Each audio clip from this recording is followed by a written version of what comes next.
আসসালামু আলাইকুম। প্রিয় দর্শক, অন্য মঞ্চের আলাপচারিতায় আপনাদের সকলকে আমন্ত্রণ জানাচ্ছি। দর্শক, পৌষের শুরুতেও শীতের দেখা নেই এমন কথাবার্তার মধ্যে হুট করে শীত জাঁকিয়ে নামছে বাংলাদেশে।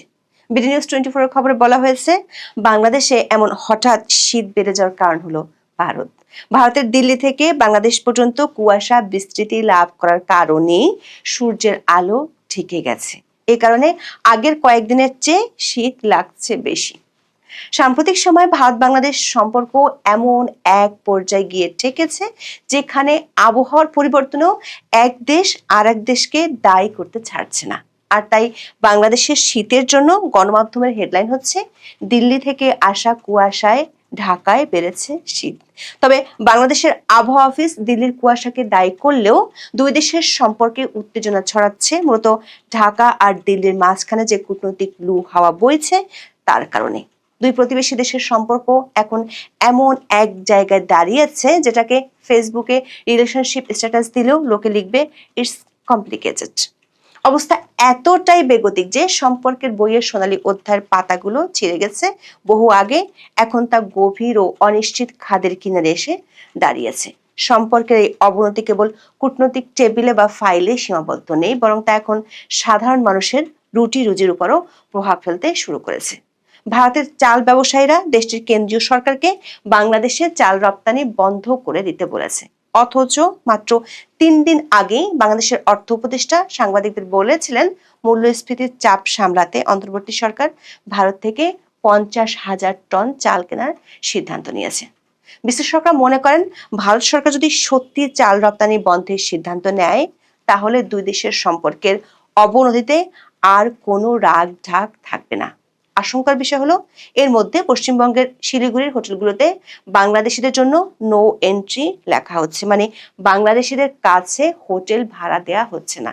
আবার এগুলো ঘটছে তখন ভারতের পররাষ্ট্র মন্ত্রণালয় বাংলাদেশের সংখ্যালঘু নির্যাতনের ইস্যুটি নিয়ে আবারও সরব হয়েছে। দেশটির পররাষ্ট্র মন্ত্রণালয়ের মুখপাত্র রণধীর জয়সওয়াল 26 ডিসেম্বর এক ব্রিফিং এ বলেছেন, বাংলাদেশে সংখ্যালঘু নির্যাতন এখন এক গভীর উদ্বেগের বিষয়। ভারত বাংলাদেশের সম্পর্কের এমন উত্তেজনার মধ্যে 17 বছর পর তারেক রহমানের দেশে ফেরা নিয়ে ভারতীয় মিডিয়াতে চলছে চুলচেরা বিশ্লেষণ, যেখানে বলা হচ্ছে বিএনপি ও তারেক রহমানকে ঘিরে কোন দিকে যেতে পারে দুই দেশের সম্পর্ক। বিস্তারিত জানতে চলুন যাওয়া যাক বিশ্লেষণে।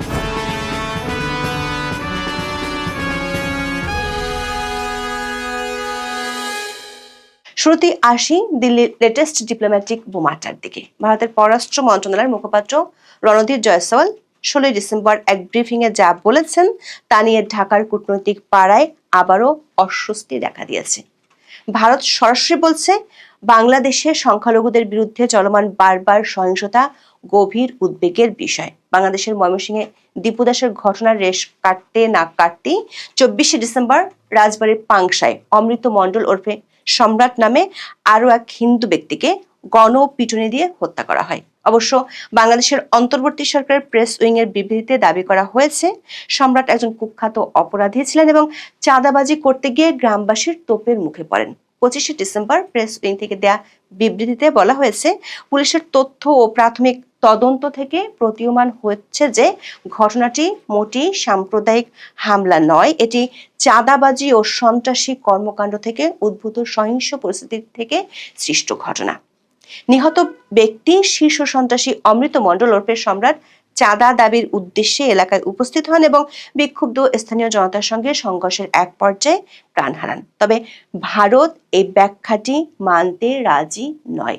ভারতের পররাষ্ট্র মন্ত্রণালয় মনে করছে, বাংলাদেশে হিন্দুদের উপর যে কোনো ধরনের হামলাকে অপরাধের তকমা দিয়ে ধামা চাপা দেওয়ার চেষ্টা চলছে।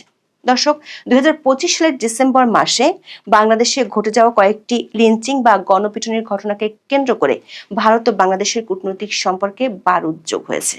ভারতের পররাষ্ট্র মন্ত্রণালয় থেকে অত্যন্ত কঠোর ভাষায় বিবৃতি দিয়ে বাংলাদেশের হিন্দুদের নিরাপত্তার বিষয়ে চরম উদ্বেগ প্রকাশ করা হয়েছে। 18 ডিসেম্বর ময়মনসিংহে দীপু চন্দ্র দাস নামে একজন হিন্দু পোশাক শ্রমিককে ধর্ম অবমাননার অভিযোগে নির্মমভাবে পিটিয়ে ও পুড়িয়ে হত্যা করা হয়। এই ঘটনাটি ভারতের পক্ষ থেকে অত্যন্ত গুরুত্বের সাথে নেওয়া হয়েছে। ভারতের পররাষ্ট্র মন্ত্রণালয়ের মুখপাত্র রণধীর জয়সওয়াল এটিকে একটি ভয়াবহ কাজ এবং বাংলাদেশের সংখ্যালঘুদের প্রতি অব্যাহত শত্রুতা হিসেবে বর্ণনা করেছেন। ভারতের দাবি অনুযায়ী অন্তর্বর্তীকালীন সরকারের এই অল্প সময়ের মধ্যে বাংলাদেশের সংখ্যালঘুদের উপর প্রায় 2900টি হামলার ঘটনা ঘটেছে। অন্যদিকে বাংলাদেশের অন্তর্বর্তী সরকার এই হত্যাকাণ্ডের তীব্র নিন্দা জানিয়েছে এবং 18 জনকে গ্রেপ্তার করার কথা জানিয়েছে। তবে বাংলাদেশ সরকারের পক্ষ থেকে ভারতের উদ্বেগগুলোকে অতিরঞ্জিত এবং ভারতের মিডিয়া দ্বারা পরিবেশিত ভুল তথ্য হিসেবে তুলে ধরা হয়েছে। অন্যদিকে ভারতের মুখপাত্র বলেছেন, সংখ্যালঘু নির্যাতনের ঘটনাগুলোকে শুধু মিডিয়ার অতিরঞ্জিত বলে উড়িয়ে দেওয়া বা রাজনৈতিক সহিংসতা হিসেবে খাটো করে দেখার সুযোগ নেই।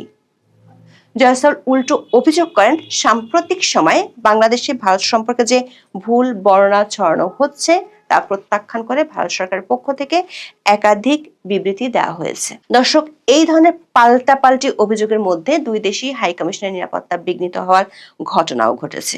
20 ডিসেম্বর 20 থেকে 25 জন বিক্ষোভকারী কড়া নিরাপত্তা বেষ্টনী থাকা সত্ত্বেও বাংলাদেশ হাই কমিশনের সামনে বিক্ষোভ প্রদর্শন করে এবং স্লোগান দেয়, যা ঢাকাকে ক্ষুব্ধ করেছে। তার আগে ঢাকায় ভারতের হাই কমিশন ঘেরাও করতে গিয়েছিল এক দল বিক্ষোভকারী। চট্টগ্রামে ভারতের উপ হাই কমিশনারের কার্যালয়ে হামলার ঘটনা ঘটেছে। দর্শক, কূটনৈতিক পর্যায়ে এমন পাল্টাপাল্টি অভিযোগের মধ্যে সবচেয়ে বড় প্রভাব পড়ার আশঙ্কা দেখা দিয়েছে দ্বিপাক্ষিক বাণিজ্যে, যেটি একেবারে সবচেয়ে সেন্সিটিভ জায়গায় পেটের রাজনীতি বা চাল রফতানি নিয়ে। মাত্র 3 দিন আগে বাংলাদেশের অর্থ উপদেষ্টা ক্রয় সংক্রান্ত উপদেষ্টা কমিটির বৈঠক শেষে সাংবাদিকদের জানিয়েছিলেন, দেশের বাজারে চালের সরবরাহ স্বাভাবিক রাখতে এবং মূল্যস্ফীতির চাপ সামলাতে ভারত থেকে 50,000 মেট্রিক টন চাল আমদানির সিদ্ধান্ত নিয়েছে অন্তর্বর্তী সরকার। দর্শক, এর আগে অধ্যাপক ইউনূসের সরকার পাকিস্তান থেকে চাল আমদানি করেছিল, যেটা টন প্রতি দাম পড়েছিল $395। অথচ ভারত থেকে একই চাল আনতে খরচ পড়ে $351। মানে ভারত থেকে চাল নিলে টন প্রতি বাংলাদেশের $40 সাশ্রয় হয়। শুধু তাই নয়, ভারতের চাল সিঙ্গাপুর থেকেও আনার সিদ্ধান্ত নিয়েছিল সরকার। বাংলাদেশ এবছর 9 লাখ টন চাল আমদানির পরিকল্পনা করেছে, যার মধ্যে 7 লাখ টনই ভারত থেকে আনার কথা। কিন্তু লেটেস্ট খবর হলো, ভারতের একদল চাল ব্যবসায়ী এখন কেন্দ্রীয় সরকারকে বলছে, বাংলাদেশের চাল রপ্তানি বন্ধ করে দিন।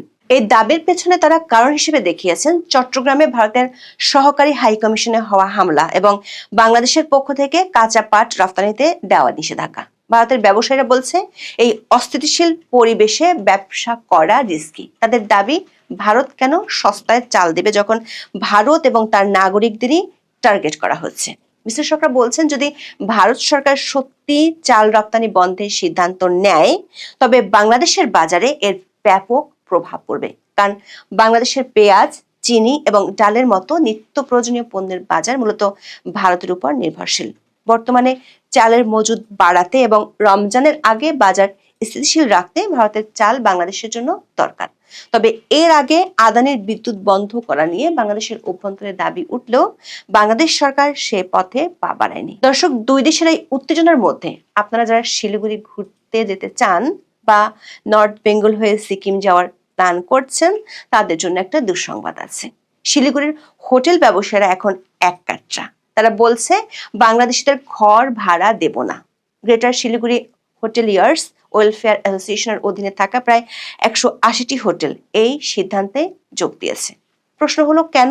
তাদের দাবি, বাংলাদেশে ভারত বিরোধী বক্তব্য বাড়ছে আর ভারতের জাতীয় নিরাপত্তার স্বার্থে তারা এই সিদ্ধান্ত নিয়েছে। তাদের স্লোগান হলো, দেশ আগে ব্যবসা পরে।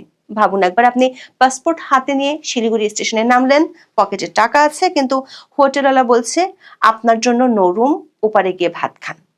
এর আগে 2024-এর ডিসেম্বরেও এমন হয়েছিল, তবে তখন অন্তত মুমূর্ষ রোগী আর ছাত্রদের ছাড় দেওয়া হয়েছিল। এবার নাকি সেই মানবিকতার পথ বন্ধের পথে। যদিও ভারত সরকার বাংলাদেশিদের জন্য ভিসা কড়াকড়ি আরোপ করেছে, এর উপর আবার মেডিকেল ভিসায় আসা রোগীদের জন্য কোনো ছাড় দিচ্ছে না। শিলিগুড়ির পাশাপাশি মালদা জেলাতেও একই ধরনের ব্যবস্থা নেওয়ার পরিকল্পনা চলছে।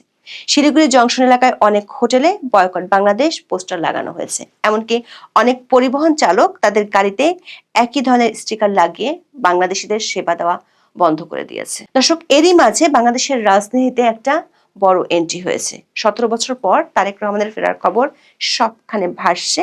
তারেক রহমানের ফেরার প্রতিক্রিয়ায় ভারতের পররাষ্ট্র মন্ত্রণালয়ের মুখপাত্র জয়সাল বলেছেন, তারা বাংলাদেশে অবাধ ও সুষ্ঠু নির্বাচন চায় এবং তারেক রহমানের বিষয়টিকেও তারা সেই প্রেক্ষাপটই দেখছে। জয়সাল কূটনৈতিক প্রতিক্রিয়া জানালেও ভারতের একাধিক গণমাধ্যমের বড় বড় বিশ্লেষণ হলো তারেক রহমানের এই ফেরাটা ভারতের কিভাবে দেখা উচিত তা নিয়ে। ভারতীয় সংবাদ মাধ্যম এনডিটিভির বিশ্লেষণে বলা হয়েছে, তারেক রহমান ফিরতে জামাত ইসলামের বেশ অস্বস্তি শুরু হয়েছে। জামাতপন্থী এক আইনজীবী তারেক রহমানকে হুমকি দেওয়ার কথা উল্লেখ করেছে এনডিটিভি, যেখানে ওই আইনজীবী অভিযোগ করেছে ভারতের শর্তাবলী মেনেই তারেক রহমান বাংলাদেশে ফিরেছেন। একদিকে ভারতের কিছু মিডিয়া তাকে বলছে অ্যান্টি ইন্ডিয়া, অন্যদিকে জামাতের আইনজীবী বলছেন তিনি ভারতের দালাল হয়ে ফিরছেন। ফার্স্ট পোস্টের বিশ্লেষণে বলা হয়েছে, তারেক রহমান তার বক্তব্যে বারবার জোর দিয়েছেন দেশে আইন শৃঙ্খলা বজায় রাখার উপর এবং দ্রুত নির্বাচনের উপর। ভারতীয় গণমাধ্যমগুলো বলছে এটি ভারতের জন্য কিছুটা স্বস্তির কারণ হতে পারে, কারণ ভারতও স্থিতিশীলতা চায়। দর্শক, ভারত ও বাংলাদেশের মধ্যে এখন একটা বিশাল আস্থার সংকট তৈরি হয়েছে। একদিকে সংখ্যালঘুদের নিরাপত্তা নিয়ে ভারতের চাপ, অন্যদিকে ভারতের প্রতি বাংলাদেশের জনগণের একাংশের ক্ষোভ। যদিও অর্থ উপদেষ্টা ডক্টর সালাউদ্দিন আহমেদ কয়েকদিন আগেই বলেছিলেন ভারতের সাথে সম্পর্ক উন্নয়নের চেষ্টা চলছে, কিন্তু বাস্তবতা হলো দুই দেশই একে অপরের উপর নির্ভরশীল। বাংলাদেশের জন্য ভারত সবচাইতে বড় ব্যবসায়িক পার্টনার, আর ভারতের জন্য বাংলাদেশের স্থিতিশীলতা মানে তার উত্তর পূর্বাঞ্চলের শান্তি। বিশ্লেষকরা মনে করেন ভারত বাংলাদেশ সম্পর্কের বর্তমান অবস্থা অনেকটা সেই পুরনো বাড়ির মতো, যেটার দেয়াল ফেটে গেছে। আপনি হয়তো দেয়ালটার রং করে ঢাকার চেষ্টা করছেন, কিন্তু এখন বোঝা যাচ্ছে যে ভিতটাই নতুন করে মেরামত করা দরকার। তবে ভারত ও বাংলাদেশের বর্তমান উত্তেজনা এক ভয়াবহ মানবিক ও অর্থনৈতিক সংকটের ইঙ্গিত দিচ্ছে। 2026 সালের নির্বাচন পর্যন্ত এই উত্তেজনার পারও যদি বাড়তেই থাকে, তবে সেটি এই অঞ্চলের স্থিতিশীলতাকে ধ্বংস করে দিতে পারে, এমন আশঙ্কাও করছেন অনেকেই। এখন এই পর্যন্ত। সবাই ভালো থাকুন, সুস্থ থাকুন, নিরাপদে থাকুন। দেখা হবে আগামী পর্বে। আসসালামু আলাইকুম রহমতুল্লাহি ওয়া বারাকাতুহু। সম্মানিত দর্শক, জামাতের রমরমা রাজনীতি রীতিমতো ভাটার টানের কবলে পড়েছে। জামাতি নেতাদের চেহারায় যে উজ্জ্বলতা ছিল, তারা যেভাবে লোকজনকে দেখলে করমর্দন করতেন, হাসি মুখে মানুষের সঙ্গে মোলাকাত করতেন, কোলাকুলি করতেন, অতি আদর করে আবার অনেকের গালে চুম্বন দিতেন, চুমা। সেই জিনিসগুলো গত কয়েকদিন ধরে বন্ধ আছে। জনাব তারেক রহমান সাহেবের যে বাংলাদেশে আগমন, এটি জামাতকে ভারী বেকায়দায় ফেলে দিয়েছে। অনেকে লক্ষ্য করছেন যে এই মুহূর্তে তারা নড়াচড়া করতে পারছে না, তারা কিছু ত্যাগ করতে চাচ্ছে, কিন্তু পরিবেশ পরিস্থিতির কারণে তারা সেই জিনিসগুলো ত্যাগ করতে পারছে না। যেমন ধরুন, আপনার পেটের মধ্যে মোচড় দিচ্ছে, কিসে মোচড় দিচ্ছে বুঝে নেন। এখন আপনি এরকম একটা জায়গার মধ্যে আছেন, যে জায়গাতে আপনি না বায়ু ত্যাগ করতে পারছেন, না অন্য কোনো কিছু ত্যাগ করতে পারছেন, কিন্তু আপনার খুব কষ্ট হচ্ছে।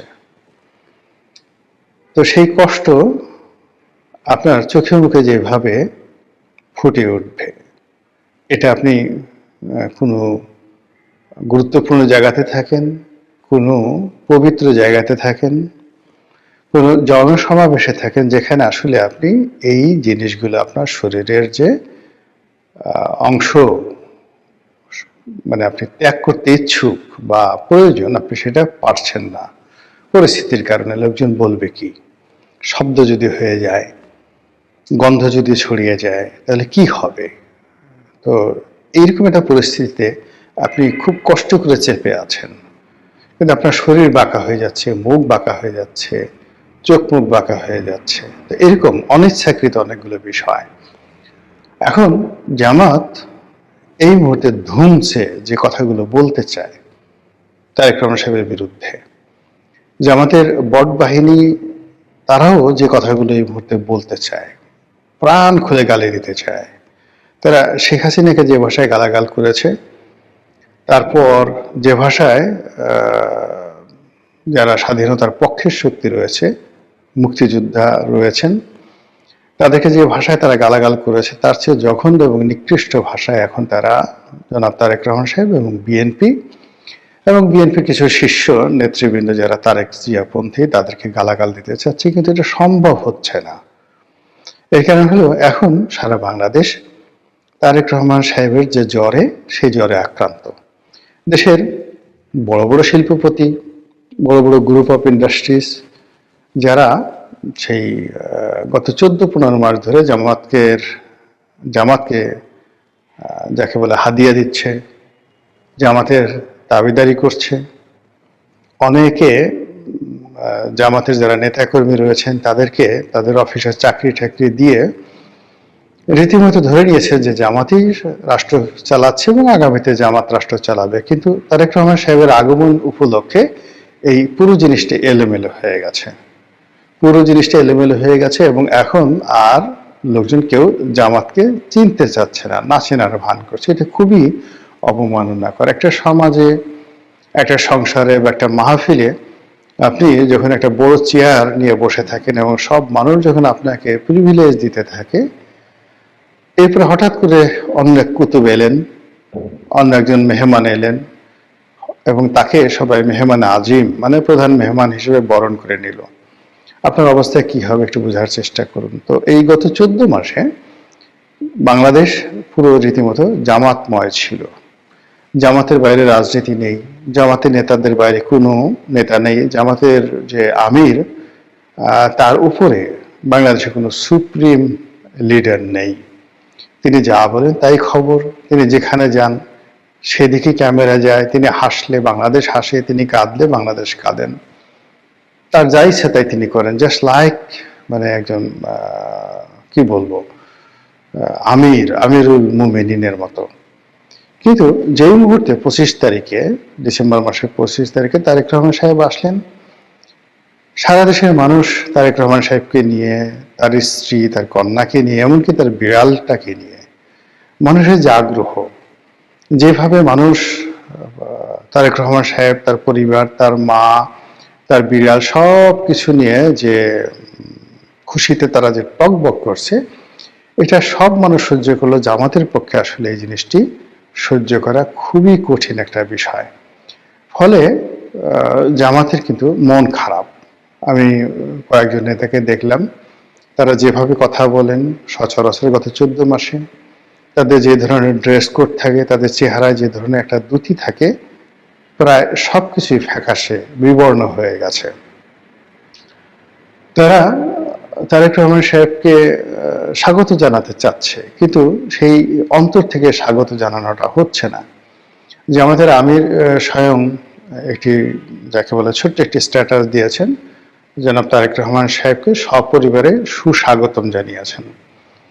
এখন এই যে সপরিবারে সুস্বাগতম, এটি নিয়ে প্রথমে বানানে ভুল হয়েছে। তো বানান যখন তিনি 3বার করে ঠিক করলেন, ছোট্ট একটি শব্দ, সবাই বলার চেষ্টা করলো ছি ছি ছি, এত বড় একটি রাজনৈতিক দল, সেই রাজনৈতিক দলের আবার যিনি আমির, একটা স্ট্যাটাস তিনি বাংলায় লিখতে পারেন না, তাও ভুল হয়। পরে যখন তিনি সেই শব্দগত যে বানান ত্রুটি, সেই ত্রুটি দূর করলেন বটে, কিন্তু পরবর্তীতে দেখা গেল যে যে শব্দটি প্রয়োগ করা হয়েছে সেই শব্দটিও বাংলা ব্যাকরণ অনুযায়ী যথাযথ হয়নি। যেমন সপরিবারে, তো সপরিবারে এই শব্দটি সঠিক নয়, বা সুস্বাগতম এই শব্দটি সঠিক নয়, স্বাগতমই যথেষ্ট। এখানে সুশব্দটি যুক্ত করা হলে মানে দ্বৈত, এখানে দ্বৈত ইতিবাচক শব্দ হয়ে যায়। তো এই বিষয়গুলি নিয়ে খুব আলাপ আলোচনা হচ্ছে। কেউ হয়তো মস্করা করে বলছেন যে জামাতের আমিরের উচিত ছিল আরবিতে একটি যাকে বলা হয়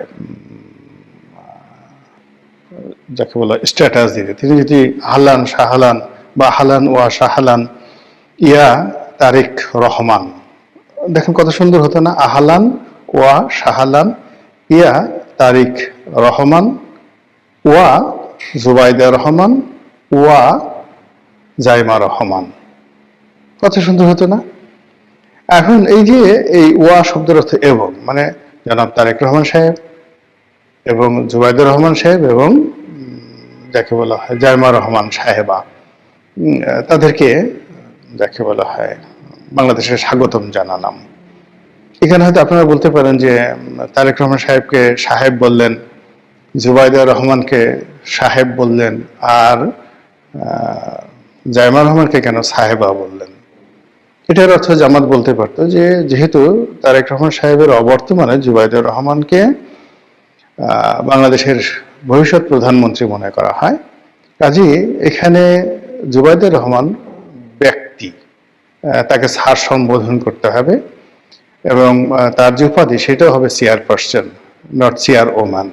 তো এই জন্য আসলে তাকে সাহেবের সদর এই হিসাবে আমরা আখ্যায়িত করেছি। আর দ্বিতীয়ত আরবিতে তারা যদি বলতেন, আমাদের দেশের লোক আরবিতে একটা গালি দিলেও মনে করে যে প্রশংসা করা হলো, তো সেই কাজটি তারা না করে বাংলাতে করার কারণে এই ধরনের ট্রল হচ্ছে। এখন যে বাস্তব সমস্যা বাংলাদেশে, তারেক রহমান সাহেব যেখানে যাচ্ছেন হাজার হাজার মানুষের ঢল তৈরি হচ্ছে। তিনি শহীদ মিনারে যাচ্ছেন, না শহীদ মিনার না, তিনি জাতীয় স্মৃতিসৌধে যাচ্ছেন, তার পিতার কবর জিয়ারত করতে যাচ্ছেন, তারপরে হাদির কবর ঢাকা বিশ্ববিদ্যালয়, সেখানে তিনি জিয়ারত করতে যাচ্ছেন। এই বিষয়গুলো যাই যাচ্ছেন, মিডিয়াগুলো এতটা অকৃতজ্ঞর মতো আচরণ করছে, যারা গত 14 মাস ধরে জামাতি হেফাজতে তারা মূলত বেঁচে আছে। অনেকগুলো মিডিয়া যেগুলো মূলত আওয়ামী লীগের কর্তৃত্ব ছিল। তো যদি জামাত না থাকতো, এদেরকে সেই যারা যাকে বলা হয় সমন্বয়ক, কিংবা যারা এই নতুন বিপ্লব, যেটাকে লাল বিপ্লব বলা হয়, তো সেই নতুন বিপ্লবের যারা অধিকর্তা, এমনকি যারা বিএনপির হর্তাকর্তা, তারা জামাত না হলে অনেক মিডিয়া হাউসকে তছনছ করে দিত। প্রথম আলো, ডেইলি স্টার কি হয়েছে তার চেয়ে বেশি তছনছ করা হতো। তো যে জামাত তাদেরকে এই গত 14-15 মাস ধরে বাঁচিয়ে রেখেছে, এই মিডিয়াগুলো তাদের ভোল পাল্টাতে, চোখ পাল্টাতে একটা মিনিটের সময় নেয়নি।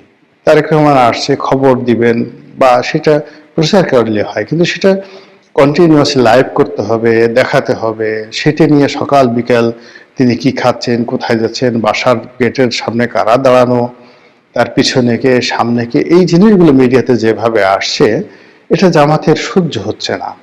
জামাত মূল ব্যাপার হলো যে আমাদের তো অনেক কিছু আছে, আমাদের সেই ইতিহাস আছে, সাহিত্য আছে, সংস্কৃতি আছে, ইমান আছে, একিন আছে, দাড়ি আছে, টুপি আছে, পাজামা আছে, আরো কত কিছু আছে। তো সেইগুলো নিয়ে তো তাদের কোনো মাথা ব্যথা নাই। আমরা তো বিড়াল পুষি, আমাদের অনেকের বাসায় বিড়াল আছে, কিন্তু আমাদের সেই বিড়াল নিয়ে কেন লোকজন আধিক্যতা দেখায় না? আমাদের অনেকের মেয়ে বিড়াল পোষে, ছেলে বিড়াল পোষে, তো সেগুলো নিয়ে কেন লোকজন খবরাখবর রাখে না? তা না রেখে তারেক রহমান সাহেবের মেয়ের বিড়াল, সেটিকে নিয়ে কেন এই আধিক্যতা করা হচ্ছে? তো এই পুরো বিষয়গুলো নিয়ে জামাতের মন খারাপ হবে, ঈর্ষা হবে, এটা স্বাভাবিক। এগুলো গেল ট্রলের কথা। এবার সিরিয়াসলি কিছু কথা বলি। সেটা হলো জামাত গত কয়েক মাস যাবত যে রাজনীতির হিসাব করে এগুচ্ছে, সেখানে তাদের যে সকল প্রোডাক্ট, বাই প্রোডাক্ট, তাদের প্রকাশ্য সংগঠন, গুপ্ত সংগঠন, তাদের প্রক্সি সংগঠন, সব মিলে প্রায় 1.5 ডজন মানে 18টি মতো সংগঠন গোপন এবং প্রকাশ্যে গত 14-15 মাস ধরে বাংলার মানুষকে কনফিউজড করে রেখেছে। তারা নিজেরা কখনো দ্বন্দ্ব করে, সংঘাত করে, তারা কখনো বিএনপির পিছনে লাগে, কখনো আওয়ামী লীগের পিছনে লাগে, কখনো ডক্টর ইউনূসের পিছনে লাগে, কখনো এমনকি জামাতের পিছনে লাগে। কিন্তু আসলে এই গ্রুপগুলো সবই হলো প্রক্সি গ্রুপ। তো এই প্রক্সি গ্রুপ নিয়ে জামাত যেটা চিন্তা করেছিল যে আরো কিছুদিন সময় পেলে অনায়াসে তারা নির্বাচনটাকে পিছিয়ে দিতে পারবে। তারেক রহমান সাহেবের অবর্তমানে যেভাবে বিএনপিকে স্কুইজ করা যায়, মুচড়ানো যায়, দমড়ানো যায়, এবং বিএনপির লোকদেরকে যেভাবে ভয় দেখানো যায়, এবং যেভাবে বিএনপির নেতাকর্মীদেরকে অপমান করা যায়, এবং বিএনপির মির্জা ফখরুল সাহেব, সালাউদ্দিন সাহেবের মতো মানুষ যেভাবে জামাতের নেতাকর্মী দ্বারা বিভিন্ন জায়গাতে অপমানিত হয়েছেন। ধর ধর ভুয়া ভুয়া বলে যেভাবে শব্দ তোলা হয়েছে, এবং বেশ কয়েকটি জায়গাতে তো মির্জা আব্বাস, সালাউদ্দিন সাহেব রীতিমতো শারীরিকভাবে লাঞ্ছিত হওয়ার মতো অবস্থায় পৌঁছে গিয়েছিলেন জামাত শিবিরের লোকজনের হাতে। তো এই দৃশ্য আমরা দেখেছি। অন্যদিকে ডক্টর মোহাম্মদ ইউনূসের যে অফিস, সেই অফিসে গিয়েও জামাতের লোকজন যেভাবে তারা তোয়াজ তদবির পেয়েছেন, ঠিক উল্টো হয়েছে বিএনপির ক্ষেত্রে। বিএনপির যারা নেতৃবৃন্দ গিয়েছেন তাদেরকে গলায় মালা পরে তারপর শেষে প্রোটোকল মেনটেন করে যেতে হয়েছে। অনেক ক্ষেত্রে তাদেরকে বসিয়ে রাখা হয়েছে, অনেক ক্ষেত্রে তারা যখন সাক্ষাৎ করতে চেয়েছে তখন তাদেরকে সাক্ষাৎ করতে দেওয়া হয় না, ইত্যাদি নানা রকম সমস্যার কারণে জামাত সবসময় নিজেদের মধ্যে একটা যাকে বলা আত্মতৃপ্তি কাজ করতো যে আমরা সরকার পরিচালনা করছি এবং আমরা বিএনপির লোকদেরকে যখন ইচ্ছা তখন বলছি চলে যাও, তারা চলে যাচ্ছে, আবার যখন ইচ্ছা তখন ডাকছি। আমরা ইচ্ছা মতো বিএনপির নেতাদের সঙ্গে দেখা করতে পারছি, তাদেরকে ডাকতে পারছি, আবার প্রয়োজন অনুযায়ী তাদেরকে দূরে সরিয়ে তাদের বিরুদ্ধে নানা রকম কথাবার্তা বলতে পারছি। হয়রাজ বিএনপির যারা লোকজন আছে তারা আমাদের বিরুদ্ধে কথা বলতে সাহস পাচ্ছেন না। এই যে একটা ন্যারেটিভ তৈরি হয়েছিল, সেই ন্যারেটিভটা রীতিমতো মুখ থুবড়ে পড়েছে জনাব তারেক রহমান সাহেবের বাংলাদেশে আসার পর। এখন নির্বাচনের মাঠে জামাত একাকী হয়ে গেছে। তারা যে সমস্ত লোকজনকে রেখেছিল একদম শতভাগ যে তাদের সাথে থাকবে, হেফাজত থাকবে, চরমুনায় থাকবে, তারপর নুরুল হক নুরুল গণ অধিকার পরিষদ থাকবে, আরো অনেক ছোট ছোট রাজনৈতিক দলের সঙ্গে তাদের কথাবার্তা হয়েছিল।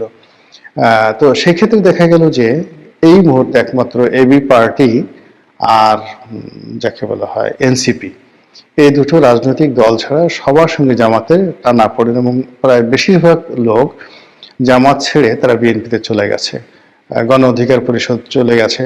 এর মধ্যে নুরুল হক নুরু স্বতন্ত্র নির্বাচন মানে তার দলের পক্ষ হয়ে করবে না বিএনপিতে যোগদান করে পার্টি বিলুপ্ত করবে, এখনো পর্যন্ত সিদ্ধান্ত নেওয়া হয়নি।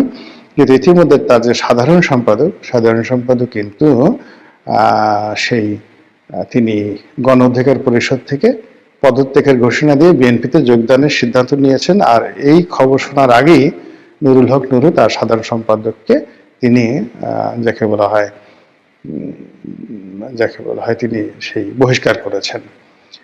অন্যদিকে এলডিপি কর্নেল অলি, একসময় কর্নেল অলির সঙ্গে জামাতের দাগ কুমড়া সম্পর্ক ছিল, বিশেষ করে সাতকানিয়া লোহাগড়া নির্বাচনকে কেন্দ্র করে ওই এলাকাতে জামাতের একটা আধিপত্য রয়েছে, এবং জামাতের সঙ্গে যখন বিএনপির খুব দহরম মহরম সম্পর্ক, তখন এই অভিযোগ তুলে যে এটি মুক্তিযোদ্ধার দল এবং সেখানে স্বাধীনতা বিরোধীদের এইভাবে আশ্রয় হতে পারে না। তারপর তারেক রহমান সাহেবকে, বেগম জিয়াকে গালাগাল করে কর্নেল অলি সেখান থেকে বের হয়ে গেলেন। তো এর মধ্যে তিনি বেশ কয়েকবার আবার বিএনপির সাথে হৃদ্যতা করার চেষ্টা করেছেন, বিএনপিও তাকে কাছে ডেকে নিয়েছে প্রয়োজনে, কিন্তু এইবার যাকে বলা হয় বিএনপি আর তাকে কাছে নেয়নি। কারণ একটাই যে জামাতের সঙ্গে তার আবার দহরম মহরম সম্পর্ক শুরু হয়েছে, যেটি আগে ছিল দাকুমরা, আর এখন যাকে বলা হয় তিনি জামাতের রাইট হ্যান্ড, অথবা জামাত তার রাইট হ্যান্ড। তিনি জামাতের ভাষায় কথা বলছেন, যার কারণে কি হলো, এলডিপিকে 3 দফায় ভাঙা হলো বিএনপির কর্তৃত্বে। প্রথমে একবার ভাঙা হয়েছিল, তারপরে আবার ভাঙা হলো, সাদত হোসেন সেলিমকে দিয়ে আলাদা এলডিপি করা হলো। আর এইবার নির্বাচনকে কেন্দ্র করে দেখা গেল যে এলডিপির যিনি সাধারণ সম্পাদক রেদওয়ান আহমেদ, তো সাবেক এমপি মন্ত্রী, তাকে বিএনপিতে নিয়ে নেওয়া হলো এবং নমিনেশন দিয়ে দেওয়া হলো। ফলে কর্নেল অলি সম্পূর্ণ একা। তো এই যে যা কিছু হচ্ছে, মানে যে আমাদের যে সকল প্রক্সি যে গ্রুপগুলো ছিল, সেই প্রক্সি গ্রুপগুলোকে মোটামুটি বিএনপি নিষ্ক্রিয় করে দিয়েছে তারেক রহমান সাহেব আসার আগেই। আর তারেক রহমান সাহেব আসার পর জামাত, তার প্রক্সি গ্রুপ ইত্যাদি নিয়ে আলোচনাই হচ্ছে না, কেবলই মাত্র বিএনপি নিয়ে আলাপ আলোচনা হচ্ছে। তো এই মিলিয়ে কি হচ্ছে, একে তো জামাতের মন খারাপের পরে কয়েকদিন পরে শরীর খারাপ করবে, আর শরীর খারাপ করলে তারা নির্বাচন কিভাবে করবেন আমি বলতে পারি না। তবে তাদের যে রাজনীতির হিসাবগুলো ছিল, সব হিসাব ইতিমধ্যে ওলট পালট হয়ে গেছে। নতুন করে তাদেরকে হিসাব করতে হবে আবার, এবং শুরু করতে হবে নতুন করে। মহান আল্লাহ আমাদের সবাইকে হেদায়েত দান করুন এবং হেফাজত করুন। আসসালামু আলাইকুম ওয়া রাহমাতুল্লাহি ওয়া বারাকাতুহু।